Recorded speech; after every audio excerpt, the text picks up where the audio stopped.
Assalamualaikum warahmatullahi wabarakatuh. Apa kabar semuanya? Alhamdulillah sehat-sehat selalu ya. Semoga kesehatan, kebahagiaan tercurah kepada Anda sekalian. Selalu berusaha berbuat baik, selalu berniat dan bertindak berbuat baik. Sekecil apapun, kita mulai dengan perbuatan yang baik.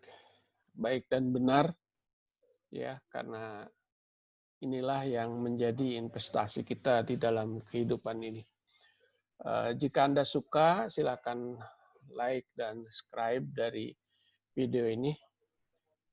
Baik, pada kesempatan ini saya akan melanjutkan materi kuliah kita di dalam manajemen pemasaran retail ini, yaitu mengenai komunikasi pemasaran, ya, komunikasi pemasaran retail. Komunikasi pemasaran retail ini merupakan elemen dari bauran komunikasi pemasaran retail. Dari 6 elemen bauran komunikasi pemasaran retail, diantaranya adalah komunikasi. Baik, elemen komunikasi pemasaran retail ini adalah aktivitas yang menyangkut mengenai bagaimana mempengaruhi pelanggan atau calon pelanggan untuk sadar dan terutama adalah memutuskan pembelian pada toko retail kita. Elemen-elemen komunikasi pemasaran retail sering juga disebut dengan retailing communication mix, ya, bauran komunikasi pemasaran retail. Di antaranya adalah periklanan, advertising, promosi penjualan, sales promotion, personal selling, publisitas atau public relation. Nah, untuk apa sih tujuan komunikasi pemasaran? Tujuan komunikasi pemasaran berusaha memberikan pengaruh dalam proses pengambilan keputusan pelanggan. Ini yang utama. Mempengaruhi positif, artinya dia semakin kuat untuk mengambil keputusan pembelian untuk membeli produk atau jasa yang kita tawarkan. Ada beberapa tahapan dalam pengambilan keputusan pelanggan. Tahapan yang pertama adalah kesadaran dan pengetahuan tentang toko. Ini yang pertama dulu kita tanamkan, bahwa si pelanggan atau calon pelanggan itu sudah menyadari keberadaan toko kita.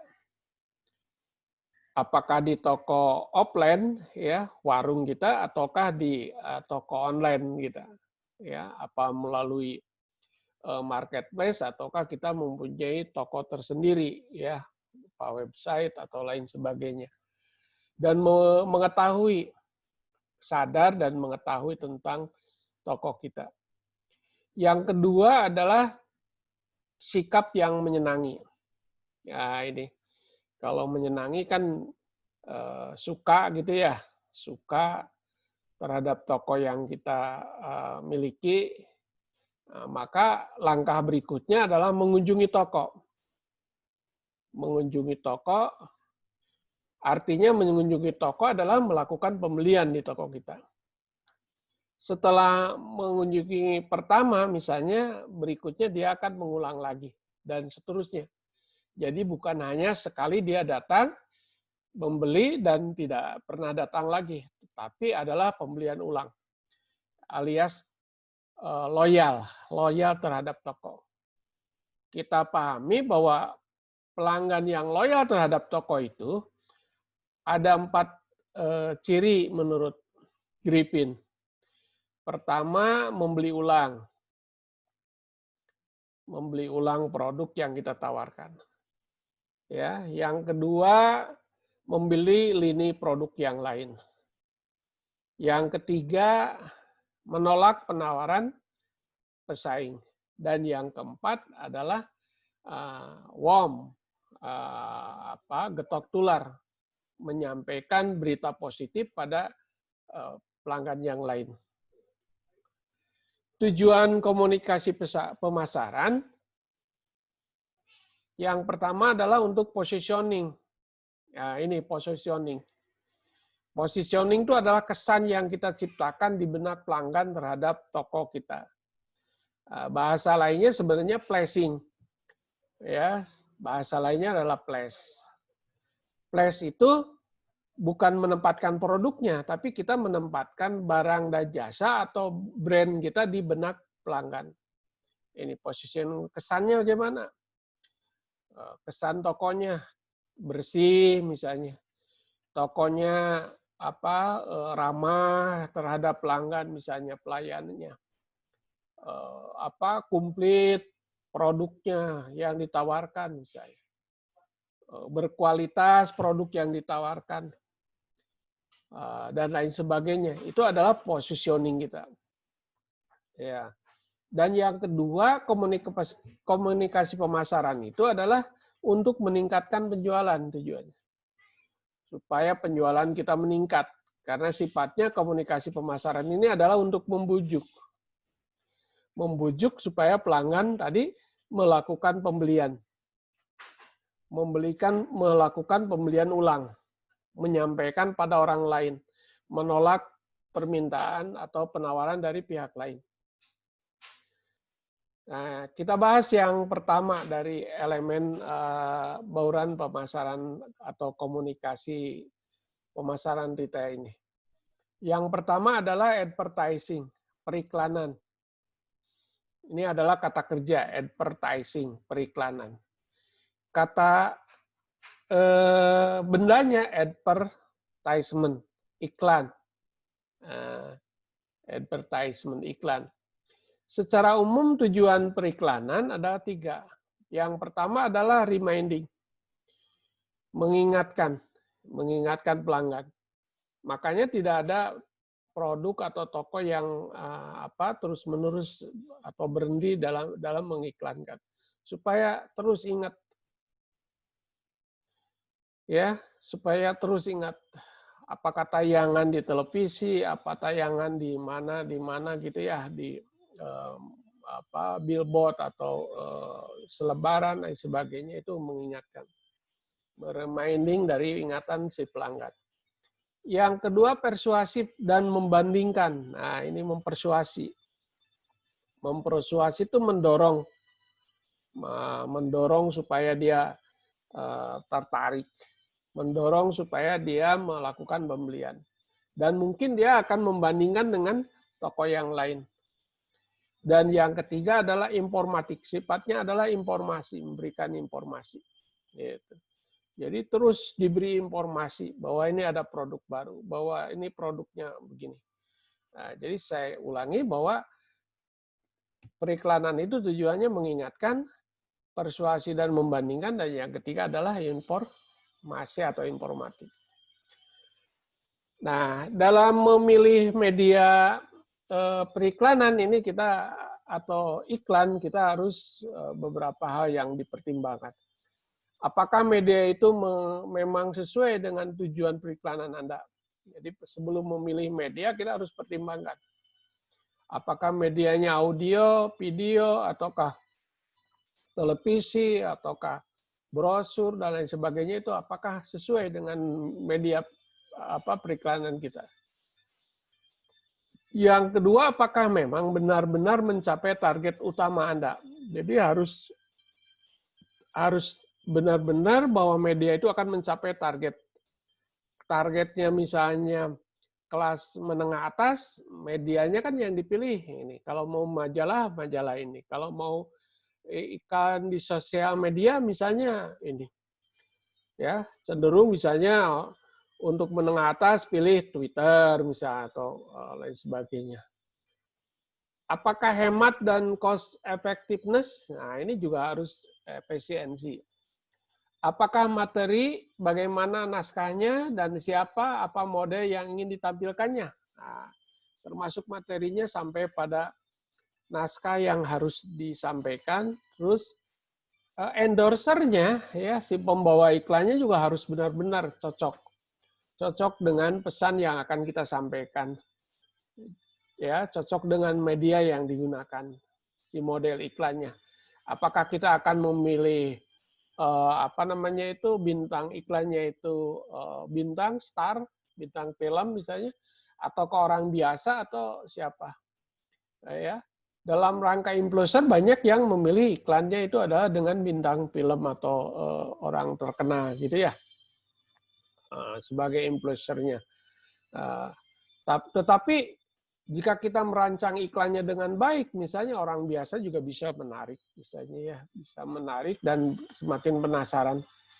Sekarang banyak yang menggunakan orang biasa, tapi sekarang ininya apa? Naskahnya yang diperbaiki, settingnya yang diperbaiki, ceritanya yang diperbaiki ya. Ini contoh bagaimana Piaja ya dan burger ya, iklannya di billboard yang di tempat apa namanya itu di tempat rekreasi atau pinggir jalan. Ini panduan merancang iklan.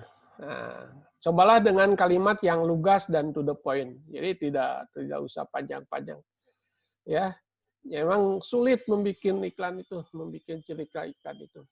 Karena pada umumnya kan ada 3 ya yang harus ada pembukaan, isi dan penutup. Nah, ini 3 hal itu dalam waktu detik ya, di dalam waktu ukuran detik harus kita sampaikan. Ya, lugas dan to the point. Nah, kadang-kadang mungkin tidak sampai informasinya, ya. Makanya banyak yang menggunakan gunakan ilustrasi grafis atau gambar atau media lain. Jadi pertama adalah buat lugas dan to the point. Rancanglah iklan yang sederhana namun efektif. Gunakan ilustrasi grafis bila diperlukan. Nah ini visualkan gitu ya, divisualisasi. Nah, orang cenderung lebih mudah mengingat visual daripada verbal misalnya, gitu ya.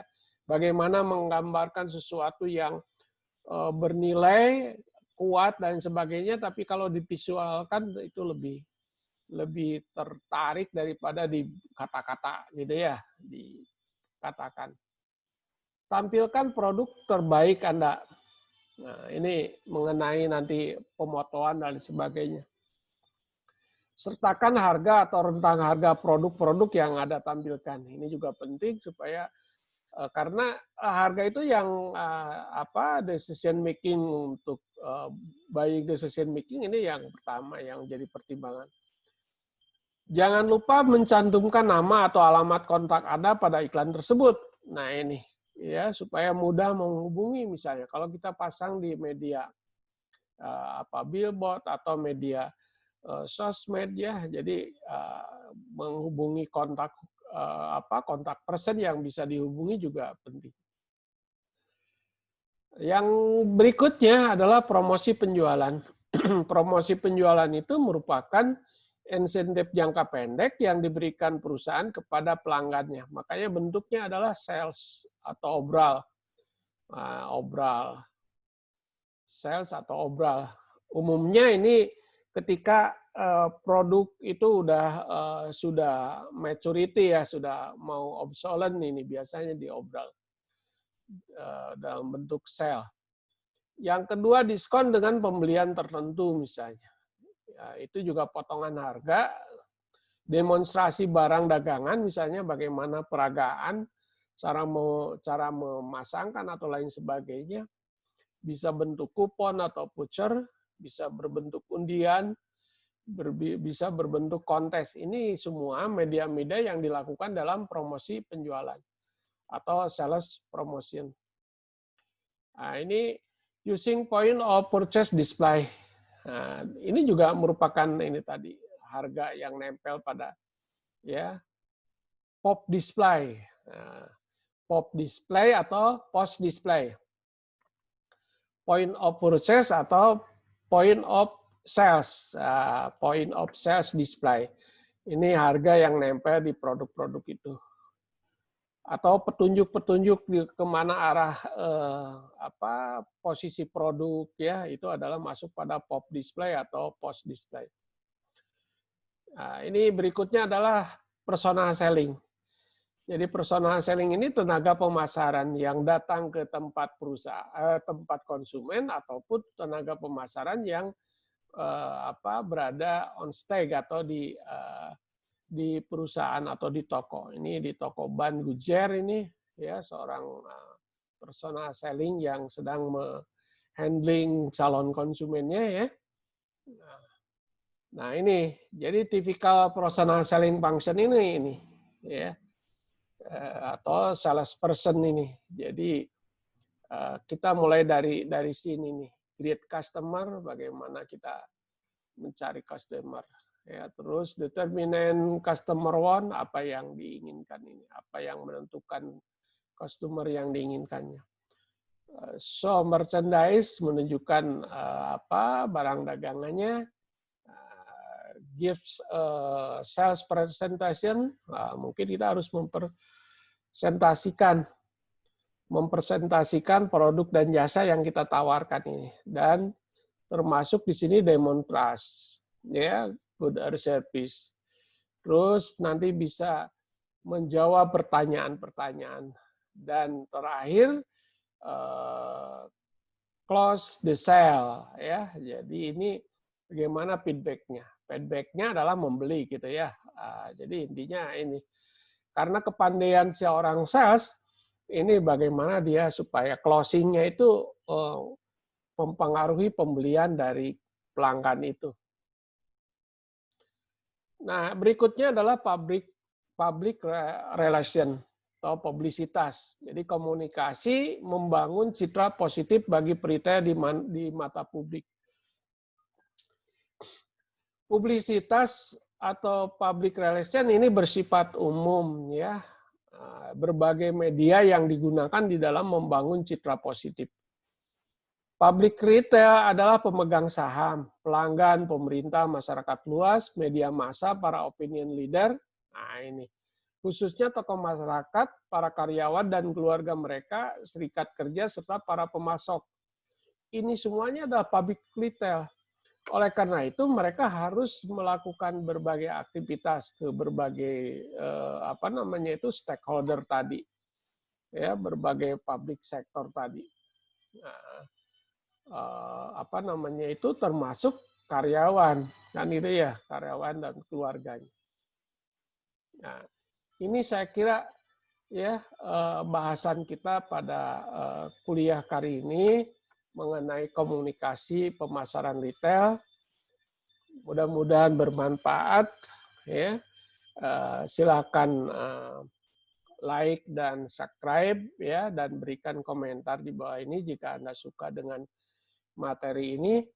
Sekali lagi semoga kesejahteraan, kebahagiaan, kesehatan terlimpah untuk Anda semua. Wabillahi taufiq wal hidayah. Akhirul kalam. Assalamualaikum warahmatullahi wabarakatuh.